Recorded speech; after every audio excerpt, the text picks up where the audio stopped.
হয় স্যাৰ, মই বৰ্তমান উপস্থিত আছো দেৰগাঁও লাচিত বৰফুকন পুলিচ একাডেমীৰ চৌহদৰ সন্মুখত আছো আৰু যিহেতু আজি নিশাৰ ভাগত কেন্দ্ৰীয় গৃহমন্ত্ৰী অমিত শ্বাহে লাচিত বৰফুকন পুলিচ একাডেমীত পদাৰ্পণ কৰিব আৰু একাডেমীৰ আমি সন্মুখ ভাগত আছো আৰু সন্মুখ ভাগত যি আৰক্ষীৰ কটকটীয়া নিৰাপত্তা আৰক্ষীৰ যি বেষ্টনী সেই বেষ্টনী মই সহযোগে দেখুৱাই আছে। বিশেষকৈ এটা কথা ক'ব লাগিব, যিহেতু কেন্দ্ৰীয় গৃহমন্ত্ৰীগৰাকী দ্বিতীয়বাৰৰ বাবে লাচিত বৰফুকন পুলিচ একাডেমীলৈ আহিব আৰু সেয়েহে আৰক্ষীয়ে এক কটকটীয়া নিৰাপত্তা বেষ্টনী গঢ়ি তুলিছে, এক সুন্দৰভাৱে পৰিৱেশ গঢ়ি তুলিছে। লাচিত বৰফুকন পুলিচ একাডেমীৰ যি পৰিৱেশ, সেই পৰিৱেশ আটক ধুনীয়া কৰি তোলা হৈছে।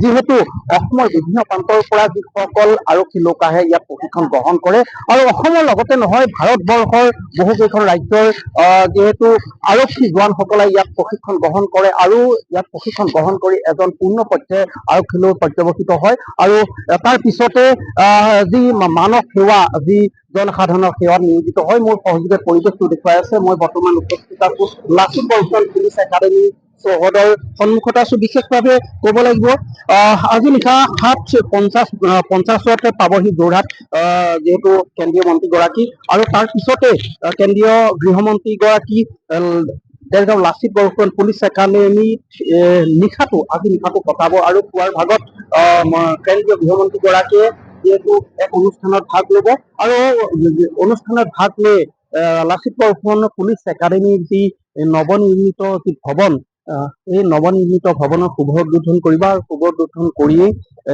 গৃহমন্ত্ৰীগৰাকী আইজললৈ উৰা মাৰিব আৰু আইজলৰ পৰা 15 কিলোমিটাৰ দূৰত্বত অৱস্থিত অসম ৰাইফলছৰ জোৱাখাঙৰ এক অনুষ্ঠানত অমিত শ্বাহে ভাগ ল'ব আৰু বিশেষকৈ কাইলৈ যিহেতু গুৱাহাটীলৈ উভতি আহিব গৃহমন্ত্ৰীগৰাকী আৰু নিশাৰ ভাগত গৃহমন্ত্ৰীগৰাকীয়ে মিজোৰামতে কটাব আৰু 12 বজাত গুৱাহাটীলৈ আহি কোকৰাঝাৰলৈ ৰাওনা হ'ব মন্ত্ৰীগৰাকী আৰু তাৰ পিছতে অমিত শ্বাহে এখন মিটিঙত অংশগ্ৰহণ কৰিব।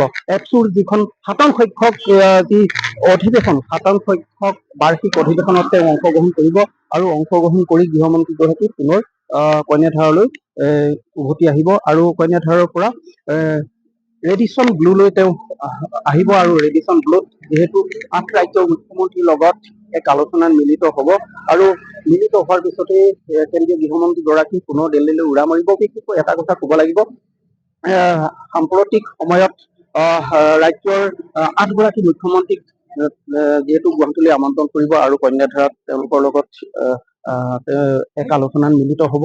তাৰ পূৰ্বে তেওঁ যি ভ্ৰমণসূচী যিকেইটা কাৰ্যসূচীত অংশগ্ৰহণ কৰিব। প্ৰাকখনত প্ৰথমে তেওঁ যিহেতু অসমলৈ আহি যিহেতু যোৰহাট বিমানবন্দৰৰ পৰা যিহেতু দেৰগাঁও লাচিত বৰফুকন পুলিচ একাডেমীলৈ আহিব আৰু লাচিত বৰফুকন পুলিচ একাডেমীত আজি নিশাটো কটাই তেওঁ কালিলৈ পুৱাৰ ভাগতে যি কাৰ্যসূচী আছে সেই কাৰ্যসূচীত অংশগ্ৰহণ কৰিব। এক বৃহৎ কাৰ্যসূচী বুলি ক'ব লাগিব। এই বৃহৎ কাৰ্যসূচীত অংশগ্ৰহণ কৰি যি লাচিত বৰফুকন পুলিচ একাডেমীৰ যি নৱনিৰ্মিত ভৱন, এই ভৱন শুভ উদ্বোধন কৰিব আৰু শুভ উদ্বোধন কৰি তেওঁ যিহেতু ইয়াৰ পৰা যিহেতু অসমৰ পৰা আইজললৈ উৰা মাৰিব আৰু বিশেষকৈ এটা কথা ক'ব লাগিব, অসমৰ লগতে ভাৰতৰ বহুকেইখন ৰাজ্যৰ যি আৰক্ষী জোৱান বা আৰক্ষী উচ্চপদস্থ বিষয়াসকলে ইয়াত যিহেতু প্ৰশিক্ষণ গ্ৰহণ কৰিবৰ বাবে এক পূৰ্ণ পৰ্যায়ৰ এক প্ৰশিক্ষণ কেন্দ্ৰ গঢ়ি তোলা হৈছে। লাচিত বৰফুকন পুলিচ একাডেমীত এক সুন্দৰ পৰিৱেশ গঢ়ি তোলা হৈছে। এক উচ্চ পৰ্যায়ৰ প্ৰশিক্ষণ কেন্দ্ৰ বুলি ক'ব লাগিব, এক সৰ্বভাৰতীয় পৰ্যায়ৰ এক প্ৰশিক্ষণ কেন্দ্ৰ। যিহেতু ইয়াত ভাৰতৰ বিভিন্ন ৰাজ্যৰ পৰা আৰক্ষী লোকসকল আহিব, জোৱানসকল আহিব, উচ্চপদস্থ বিষয়াসকলে প্ৰশিক্ষণ গ্ৰহণ কৰিব আৰু তাৰ প্ৰাকখনত কেন্দ্ৰীয় গৃহমন্ত্ৰীগৰাকীয়ে এই লাচিত বৰফুকন পুলিচ একাডেমীৰ নৱনিৰ্মিত গৃহ ভৱনটি উদ্বোধন কৰি আৰক্ষীৰ মাজলৈ এক সুবাৰ্তা প্ৰেৰণ কৰিব। যিহেতু আৰক্ষী সকলৰ বাবে বা অসমবাসীৰ বাবে এক সুখবৰ বুলি ক'ব লাগিব, যিহেতু কেন্দ্ৰীয় গৃহমন্ত্ৰীগৰাকীয়ে ইয়াত অংশগ্ৰহণ কৰিব। মোৰ সহযোগে পৰিৱেশটো দেখিছে, সুন্দৰ পৰিৱেশৰ মাজত যিহেতু মন্ত্ৰীগৰাকী, কেন্দ্ৰীয় গৃহমন্ত্ৰীগৰাকী ইয়ালৈ আহিব আৰু কেন্দ্ৰীয় গৃহমন্ত্ৰীগৰাকীয়ে এই পৰিৱেশৰ মাজতে, এক সুন্দৰ পৰিৱেশৰ মাজতে লাচিত বৰফুকন পুলিচ একাডেমীৰ গৃহটো উদ্বোধন কৰিব। এক কটকটীয়া নিৰাপত্তা বুলি ক'ব লাগিব। আৰক্ষীৰ নিষিদ্ধ তালাচী ইয়াত চলোৱা হৈছে, সাংবাদিক প্ৰৱেশ নিষিদ্ধ কৰা হৈছে। ইয়াত যাতে কোনো ত্ৰুটি থাকিব নোৱাৰে, আৰক্ষীয়ে নিষিদ্ধ পহৰা নিশাৰ ভাগত, দিনৰ ভাগত অক্ষুণ্ণ ৰাখিছে আৰু যাতে ইয়াত কোনো ধৰণৰ অপ্ৰীতিকৰ পৰিস্থিতি নহয়, বিশৃংখল নহয়, কেন্দ্ৰীয় গৃহমন্ত্ৰীগৰাকীয়ে যাতে অনুষ্ঠানত উপস্থিত থকা সময়তে সুশৃংখলভাৱে যাতে অনুষ্ঠানটো সম্পন্ন হয়, তাৰ বাবে আৰক্ষী লোকসকলে সদা সতৰ্ক হৈ আছে।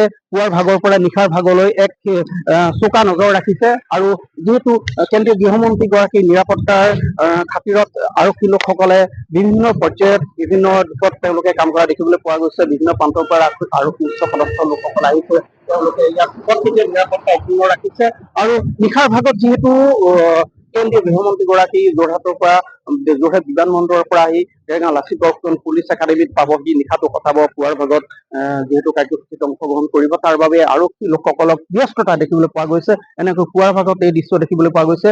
এনেকৈ দেখিবলৈ পোৱা গৈছে আৰক্ষী লোকসকল পুৱাৰ পৰা নিশালৈকে এক সতৰ্কমূলক দৃষ্টি তেওঁলোকে নিক্ষেপ কৰি আছে।